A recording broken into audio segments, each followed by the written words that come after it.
Igihe rero ufite umugabo cyangwa se umusore mwabyaranye akaba atarajya kwemera umwana imbere y'amategeko, wowe mukobwa ufite ibibazo, ntiyagiye kwemera umwana imbere y'amategeko, ushobora no gusanga anamwihakana atavuga ngo uwo mwana ni uwe, yemeye umwana yanga gutanga indezo agakomeza akinangira.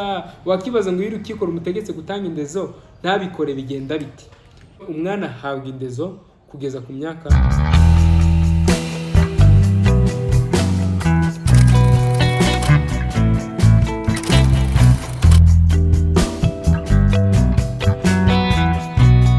reka nongere mbahereze ikaze muri iki kiganiro, nkomeze no kubashimira mwe mwakoze subscribe kandi mwe mukomeje kubana natwe muri iki kiganiro gica kuri channel amategeko muri sosiyete.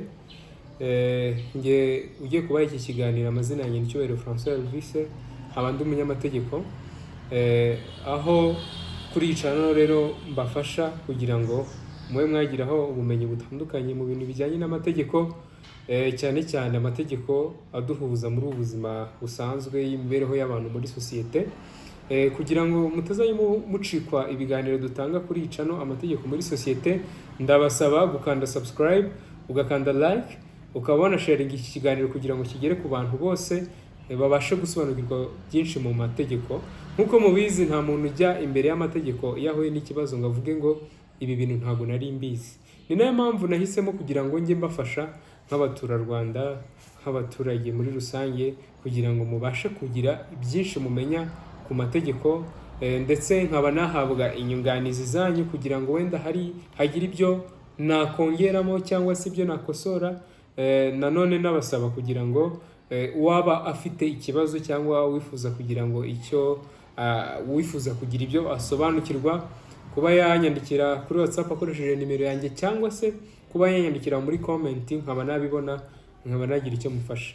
Uyu munsi nabateguriye topic nziza, nyuma yo kubisabwa na bamwe mu bakurikira ibiganiro byacu, aho yifuje kumenya icyakorwa igihe mwabyaranye yanze gutanga indezo. Aho rero akaba yaransobanuriye ikibazo yahuye nacyo, avuga ko ese iyo umubyeyi atishyuriye umwana we ishuri, ariko umwana akishyurirwa n'umugiraneza ishuri kandi waba wari bafite imitungo yatuma bamwishyurira, ese uwo mwana icyo gihe yemerewe kuba yajya kurega kugira ngo arebe ko yahabwa indezo? Ibi bintu narabyumvishe numva ni ikintu cyiza cyane, hano aho na developingemo topic nziza cyane kandi yafasha benshi. Mu bushakashatsi rero nayikoreye, nasanze iki kibazo gikomeye cyane muri iyi sosiyete. Ugasanga umuhungu ateye umukobwa inda, cyangwa se ugasanga umupapa mukuru ateye umwana muto inda, aramwihakanye ndetse akajya yanga no kuba yamufasha kurera uwo mwana. Ari n'ahandi usanga abana yanga gufasha, ni babandi babaye inzererezi, babaye imbobo birirwa basabiriza mu muhanda. Rero ukaba wasanga iki kintu cyakwafekta muri sosiyete, gishobora kwafekta muri sosiyete. Rero ugasanga umwana abayeho mu buzima bubi, cyangwa se swat yirirwa asabiriza, n'ishuri ntaryo yigeze, yishwe n'inzara. Sinzi niba mubona aba bana bakunda gusaba ubufasha mu muhanda, ugasanga umwana afite imyaka 7, afite imyaka 8, 9, 10, yabayeho, yakuriye mu buzima bubi cyane bwo gusabiriza mu muhanda. Ugasanga rero ababyeyi barabatereranye, atari uko yabuze umubyeyi, ahubwo ari uko ababyeyi babatereranye batabasha kubitaho, cyangwa se ugasanga umubyeyi, yaba ari umubyeyi w'umudamu, yanze kwita ku mwana we, yirirwa amushora mu muhanda ngo ajye kwirirwa asabiriza, aho kugira ngo akore uko ashoboye amuhereze indezo. Rero iki kibazo usanga ni ikibazo kiri affected cyane, nyine ni ikibazo giteje inkeke muri sosiyete nyarwanda. Kandi buriya nkatwe nk'urubyiruko turi u Rwanda rw'ejo, iyo umwana akuze nabi akenshi usanga nta kintu amariye sosiyete. Hari kenshi nkunda kubibonaho ibi bintu, kuko hari kesi nyinshi cyane, sinashobora kuzirondora ngo zirangize, ariko ibi bintu bigomba guhinduka. Umubyeyi wese cyangwa se umwana wese uzabona iki kiganiro agomba kumenya uburenganzira bwe kandi akaburwanirira, kuko amategeko arabimwemerera. Ni nayo mpamvu nabateguriye iki kiganiro kigira kiti: ni iki wakora igihe mwabyaranye yanze gutanga indezo? Ese amategeko abivugaho iki? Icyo gukora kirahari.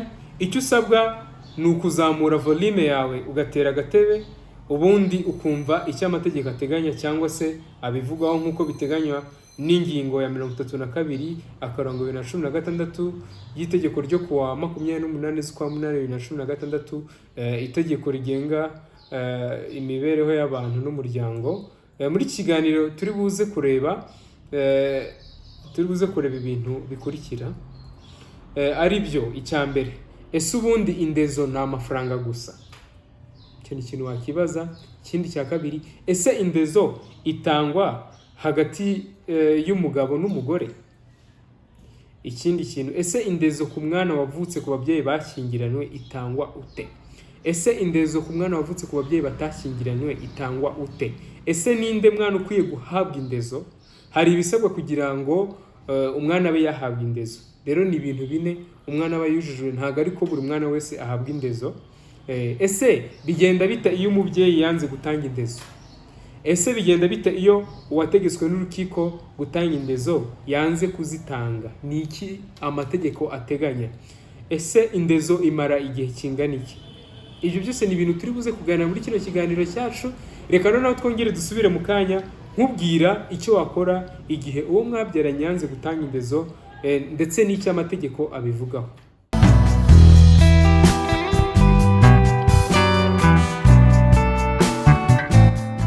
Murakoze cyane. Reka noneho tuganire kuri topic yacu ivuga ku cyo wakora igihe uwo mwabyaranye yanze gutanga indezo. Hari abantu benshi banga gutanga indezo atari uko babuze ubushobozi, ahubwo ari uko guhunga inshingano, akaba yakanga kwita ku mwana yabyaye, ugasanga abana babayeho mu buzima budakwiye. Itegeko ry'umuryango rivuga ko indezo itangwa hashingiwe, ikintu cya mbere, ku bushobozi bw'uyitanga, hakanashingirwa ku bikenerwa by'uyihabwa. Ibyo bintu bibiri biba bigomba guhuzwa ku buryo bigena amafaranga agomba kuba yatangwa ku ndezo. Ubundi indezo nta formule igira. Abantu benshi batekereza ko ubundi indezo itangwa mu mafaranga gusa. Oya, ntago indezo itangwa mu mafaranga gusa. Ushobora kuba uri umugabo warateye inda, ugomba gutanga indezo. Ushobora kujyana agafuka ka kawunga ugashyira aho ngaho, ushobora kugura ikarito ya ji ugashyira aho ngaho, ushobora kugura agafuka k'umuceri ukajyana hariya. Rero indezo itangwa mu buryo butandukanye. Ushobora no kwishyura minerval cyangwa ukaba wakishyurira umwana mitiweli. Ntabwo wavuga ngo utanga indezo ngo y'ibiryo utabasha no kurihira umwana mitiweli, nanone aba ari ikibazo. Muri make, indezo ni ibyo ushobora kuba wakorera uwo wabyaye, yaba ari ibimutunga, imyambaro, kumurihira mitiweli, kumurihira amashuri, ndetse n'ibindi byose umwana ashobora kuba yakenera mu bigize ubuzima bwe. Abantu benshi batekereza ko indezo itangwa n'umugabo gusa. Hoya, ntago indezo itangwa n'umugabo gusa cyangwa ngo itangwe n'umugore. Indezo itangwa n'ufite ubushobozi wese hagati y'umugabo n'umugore. Bose babaye bafite ubushobozi, ni byiza, bajya bafatanya mu kurera abana. Ni inshingano zabo bose gutanga indezo, ndetse baba bagomba gufatanya inshingano zo kurera umwana. Niba ari umugabo ufite ubushobozi, afite inshingano zo kwita ku mwana no ku mugore, kuko itegeko rirabiteganya. Niba ari umugore ufite ubushobozi, afite inshingano zo kwita kuri uwo mwana. Gutyo ibintu biba bigomba kuba amagirirane. Rero ibintu bine umwana asabwa kuba yujuje kuba yatanga indezo. Iki kintu mucyumve, ntago ari buri mwana wese uhabwa indezo. Hari ibintu bine bisabwa kugira ngo umwana abe yagira ute, abe yahabwa indezo. Icya mbere, iyo umwana yavutse ku babyeyi bashyingiranywe byemewe n'amategeko. Itegeko riteganya ko, ndavuga itegeko rigenga abantu n'umuryango mu Rwanda, rivuga ko umwana wese, ise w'umwana ni umugabo wa nyina. Niba umwana avukiye mu rugo, urwo rugo avukiyemo, uri umubyeyi, uri umugabo, uri umubyeyi w'umugabo, niyo umwana waba utaramubyaye, utegetswe gutanga indezo igihe cyose utarihakana uwo mwana ngo ugende umwikureho mu mategeko. Ingingo ya 274 y'iri tegeko ivuga ko nyine ivuga ku kirego cyo kwihakana umwana. Umwana akomeza gufatwa, umugabo akomeza gufatwa nka se w'umwana igihe cyose ataramwihakana niyo yaba ataramubyaye, afite inshingano zo kumutunga, zo kumuha indezo uko byagenda kose. Ikindi kintu cya kabiri, iyo umwana yavutse mu rugo rw'abantu batashyingirana ariko umugabo wabyaye uwo mwana akaba yaramwemeye imbere y'amategeko, kwemera umwana ntago ari kumwemera mu magambo. Kwemera umwana hari uburyo bikorwamo buteganywa n'amategeko. Ntago umuntu avuga ngo yemeye umwana mu magambo, oya, aragenda akajya kureba umwanditsi w'irangamimerere, mukajya kureba gitifu w'umurenge. Uwo mwana iyo umwemeye ashyirwa mu gitabo cy'abemeye abana. Icyo gihe icyo gihe uwo mwana afatwa nk'umwana wemerewe kuba yagira ute, kuba yahabwa indezo. Icyo gihe aba ari umwana wemewe n'amategeko. Igihe cyose umugabo yagiye kumwemera akavuga ngo uyu mwana ni uwanjye, icyo gihe uwo mwana ashyirwa mu gitabo bihita bishyirwa mu gitabo cy'abemeye abana.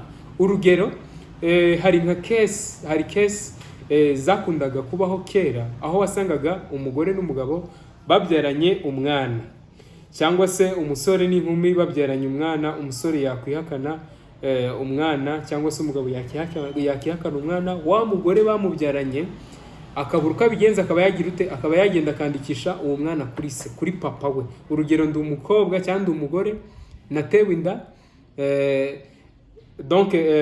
umwana umugabo twabyaranye aramwihakanye. Icyo gihe ndagenda nkamwandikisha kuri papa wanjye. Ibyo bintu byakundaga kubaho kera, ugasanga umwana yanditse kuri se. Ntabwo wavuga ngo wandikishije umwana kuri papa wawe ngo nurangiza iyo gusaba indezo ku musore ngo waguteye inda, ubwo se waba uvuga ko ari se w'umwana gute? Ibi bintu ntabwo bikibaho, ndumva bitakibaho cyane. Itegeko riri clear kugira ngo bivuge ko umwana yemewe na se, ni uko umugabo cyangwa se umusore agenda akajya imbere y'umwanditsi w'irangamimerere akemera umwana binyuze mu nyandiko yiyandikira. Iyo nyandiko ikaba yashyirwa mu gitabo cy'abemeye abana. Undi mwana wa gatatu wemewe n'amategeko niyo umwana wavutse ku babyeyi batashyingiranwe, ise akaba atarigeze amwemera, ariko umwana agatera intambwe abifashijwemo na nyina cyangwa se nk'indi miryango ireberera abana nkahaguruka. Bakaba babifatanyemo kugira ngo batange ikirego cyo gushakisha se w'umwana. Icyo gihe iyo umwana atsinze icyo kirego, urukiko rukemeza se w'umwana, uwo mwana nawe aba abaye umwana wemewe n'amategeko, ashobora kuba yahabwa indezo. Ikindi kintu cya kane, iyo umwana yakorewe adoption, ndavuga kurerwa. Urugero, nk'ababyeyi bagafata initiative, bagafata inshingano zo kuvuga ngo tujye kurera uriya mwana. Niba muri ababyeyi, muri umugabo n'umugore, mugafata inshingano zo kujya kurera umwana, uwo mwana nawe igihe mwamwiyandikishijeho aba ari umwana wemewe n'amategeko, muba mutegetswe kuba mwamuha indezo. Icyitonderwa, ntabwo ushobora kujya mu rukiko ngo ugiye kurega ngo se w'umwana yanze gutanga indezo, mu gihe udashobora kuba wabigaragaza imbere y'amategeko ko uwo mwana ari uw'uwo mugabo. Ntabwo waba waramwandikishije kuri musaza wawe. Bikunda kubaho ugasanga umukobwa agiye kwandikisha umwana kuri musaza we, ngo wamwandikishije kuri musaza wawe ngo uzagenda uvuge ngo utange indezo. Waba uri kuregura iki? Ibyo bintu ntabwo biba byemewe. Nk'uko nabivuze, uburyo bune navuze haruguru ni ingenzi kandi burakomeye. Ubwa mbere, nk'uko nabivuze, niyo umwana yavutse ku babyeyi bashyingiranwe byemewe n'amategeko. Ubwa kabiri, niyo umwana yavutse mu rugo rw'abantu, umugabo yaremeye uwo mwana. Niyo umwana yavutse mu rugo rw'abantu batashyingiranye ariko umugabo wamubyaye akaba yaramwemeye imbere y'amategeko, icyo gihe uwo mwana aba yemerewe kugira ute, kuba yahabwa indezo. Uburyo bwa gatatu, niyo umwana yavutse ku babyeyi batashyingiranwe, ise akaba atarigeze amwemera imbere y'amategeko, ariko umwana abifashijwemo na nyina akaba yaratanze ikirego. Nanone ashobora kubifashwamo na nyina n'iyo miryango ireberera abana nkahaguruka, kugira batange ikirego cyo kugira ute, cyo gushaka se w'umwana. Icyo gihe rero iyo se w'umwana agaragaye, uwo mwana aba agomba guhabwa indezo. Indi ngingo ya kane, niyo habayeho adoption. iyo habaye adoption, ndavuga adoption wenda hari abatari kubisobanukirwa, reka mbisobanure mu Kinyarwanda, ni nko gufata inshingano zo kurera umwana utabyaye. Icyo gihe iyo wamaze kumwiyandikishaho wemerewe n'amategeko y'abayeho. Adoption hari uburyo bwinshi ikorwamo, hari ikorwa mu buryo bworoheje no mu buryo donc nzabakorera iki kiganiro mbibasobanurire neza uburyo adoption ikorwamo, cyangwa se uburyo kuba warera umwana utabyaye bikorwamo. Hari ugukorwa mu buryo bworoshye no mu buryo buziguye, donc itegeko rirabiteganya nkuko ingingo ese reka nsimbigemo ndeke kujya mu bintu byinshi ibyo bya adoption, nzabibasobanurira, nzabakorera ikiganiro kibivugaho mumenye uko adoption ikorwa, cyangwa se uburyo kuba warera umwana utabyaye bikorwamo. Reka noneho tujye, ese indezo ku mwana wavutse ku babyeyi bashyingiranywe itangwa ute? Nkuko ingingo ya 250 ingingo ya 256 ibivuga, umwana wese uvutse ku bashyingiranywe mu gihe babanaga nta wundi, donc mu gihe babanaga nta wundi wakitwa se uretse umugabo wa nyina. Bishatse kuvuga ko uwo mugabo aba afite inshingano yo kwita kuri abo bana ndetse no kuba yabashakirira cyangwa yabareberera ibibatunga, ibyo bakeneye byose. Ashobora gutanga indezo binyuze mu mafaranga, ndetse mu gutanga ibyo kurya, cyangwa se mu kumurihira minervare, cyangwa mu kuba yamurihira mituweli, ndetse n'ibindi byose umwana ashobora kuba yakenera. Ikindi cya kabiri, ese indezo ku mwana wavutse ku babyeyi bashyingiranywe itangwa ute? Ingingo ya 262 ivuga ko se na nyina b'umwana wavutse ku babyeyi batashyingiranywe, nyina w'umwana wavutse ku babyeyi batashyingiranywe ni uwamubyaye, kandi bikandikwa mu nyandiko yivuka, naho se ni uwamwemeye imbere y'amategeko. Igihe rero ufite umugabo cyangwa se umusore mwabyaranye akaba atarajya kwemera umwana imbere y'amategeko, wowe mukobwa ufite ibibazo, ugomba gukora uko ushoboye uwo muhungu cyangwa se uwo mugabo akajya kwemera uwo mwana imbere y'amategeko, kugira ngo ajye abasha kugira ute gutanga indezo. Ingingo ya 265 ivuga ko kwemera umwana bikozwe n'umwe mu bashyingiranywe ntibisaba ko uwo bashyingiranywe abyemere. Kwemera umwana kugira inkurikizi gusa kuwa mwemeye. Igihe umusore atemeye umwana ntabwo byamugiraho inkurikizi, niyo mpamvu iki kintu mugomba kujya mukitondera. Icyakora uwo bashakanye agomba kumenyeshwa uko kwemera umwana bikozwe n'umwanditsi, uko kwemera, donc uwo mwashakanye aba agomba kumenyeshwa uko kwemera umwana bikozwe n'umwanditsi w'irangamimerere. Impamvu tuvuga ko habanza kubaho kwemera umwana nuko utabwira umuntu ngo natanga indezo mbere na mbere ntiyagiye kwemera umwana imbere y'amategeko. Dushobora no gusanga anamwihakana atavuga ngo uwo mwana nuwe. Rero ntabwo wavuga ngo umuntu atanga indezo ataragiye kumwemera imbere y'amategeko. Mwa bakobwa mwe ntibakabajijishe abasore b'iki gihe, ugomba gukora uko ushoboye akagenda akemera umwana akamwiyandikishaho kugira ngo azabashe kugira ute gutanga indezo. Iyo umubyeyi yinangiye akanga gutanga indezo kandi yaremeye umwana bigenda bite? Ushobora kubyibaza. Umubyeyi yemeye umwana yanga gutanga indezo, kandi suka atabuze amafaranga arayafite ariko yanga gutanga indezo. Icyo gihe rero ushobora gutanga ikirego ukamurega mu rukiko. Iyo urubanza rw'indezo rumaze kurangira, ugomba gutanga indezo agategekwa kuyitanga, cyangwa se ugomba gutanga ibitunga uwo bashakanye agategekwa kubitanga, ashobora